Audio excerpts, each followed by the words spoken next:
Colonel, गुस्सा तो मुझे भी आ रहा है। ये सब क्या हो रहा है सर? आजादी की जमीन पर 39 बरस मेहनत करने के बाद हम ये फसल काट रहे हैं। क्या कर रहे हैं हम अपनी आजादी के साथ? ये सब हमारा कसूर है कर्नल, हमारी खुदगर्ज राजनीति का। क्योंकि मरने वाले भी हिंदुस्तानी हैं और मारने वाले भी हिंदुस्तानी। मगर सर, इन औरतों का क्या कसूर? ये मासूम बच्चे, ये स्कूल की किताबें, ये निर्दोष जनता, आखिर हम कब तक ऐसे ही चुपचाप खड़े देखते रहेंगे? यू आर राइट कर्नल, आतंकवाद एक कैंसर है और इस कैंसर को अगर खत्म न किया गया तो पूरा देश खत्म हो जाएगा। मगर खत्म कैसे करेंगे सर? ये तो हमारी भीड़ में से निकलते और हमारी भीड़ में गुम हो जाते हैं। गवर्नमेंट ऑफ इंडिया ने फैसला किया है कि आर्मी के अंदर ही एक एंटी टेररिस्ट स्क्वाड तैयार किया जाए और ये काम मैं तुमको सौंप रहा हूं कर्नल।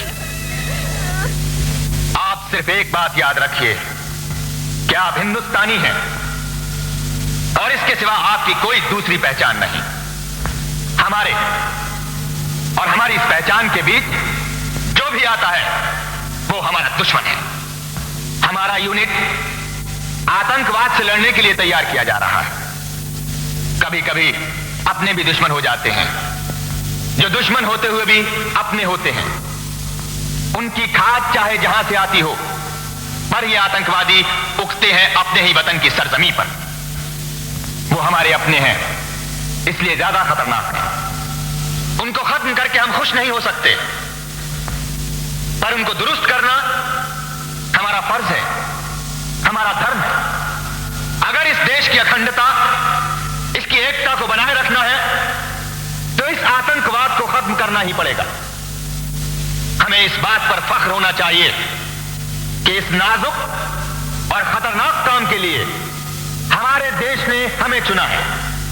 इसलिए आज शपथ लीजिए कि आज से आतंकवाद के खिलाफ लड़ने के सिवा हमारे जीने और मरने का कोई और लक्ष्य, कोई और मकसद नहीं होगा।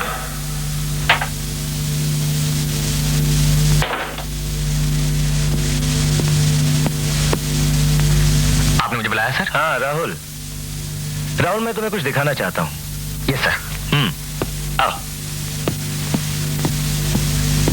राहुल, आर्मी इंटेलिजेंस रिपोर्ट के मुताबिक देश के सरहद के पार टेररिस्ट ट्रेनिंग कैंप है और हमें उसे खत्म करना है।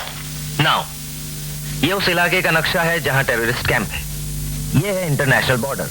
ये कैंप इंटरनेशनल बॉर्डर लाइन से 150 किलोमीटर दूर इस जगह पर है और ये पूरा इलाका घने जंगलों से घिरा हुआ है, जहां हिंदुस्तान की सरहद पर टेररिस्ट ट्रेन किए जाते हैं ताकि वो हमारे देश को कमजोर कर सकें। और यहीं पर वो मोटरसाइकिल और स्कूटर वाले भी ट्रेन किए जाते हैं जो आनन फानन निहत्थे और निर्दोष शहरियों पर वार करके भाग जाते हैं और पकड़े भी नहीं जाते। अफसोस, आज जो हमारे देश में हो रहा है उसकी फैक्ट्री हमारी सीमा पर है, जहां हमारे देश के गद्दार टेररिस्ट बनाए जाते हैं ताकि वो हमारे देश की एकता और अखंडता को बर्बाद कर सकें।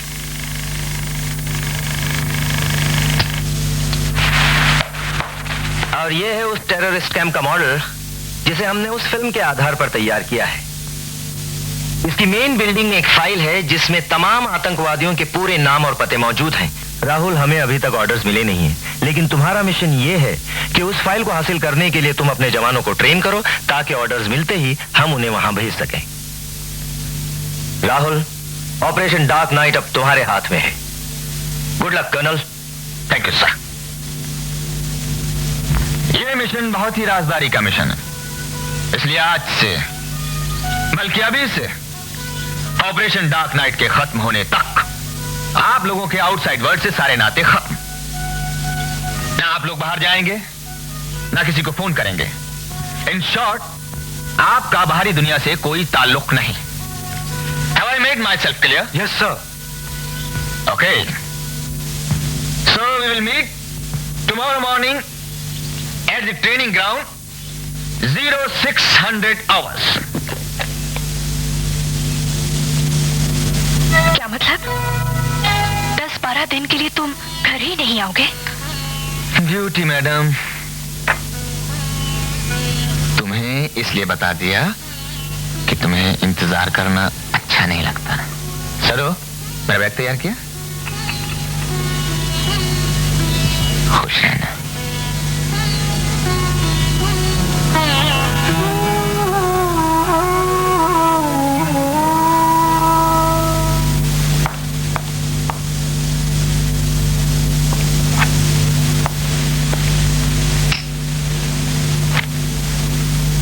लल्लू, बैग लेके जाओ।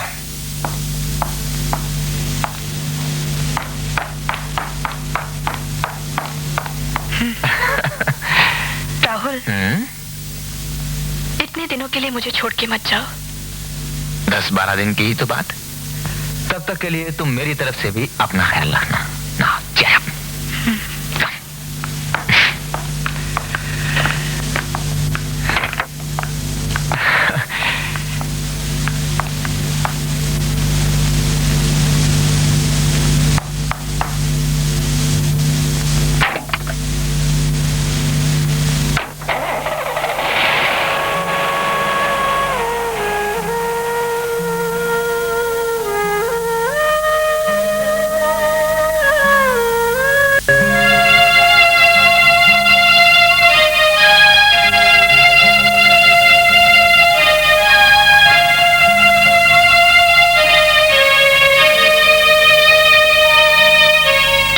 चले जाने के बाद मैं कमजोर पड़ गई।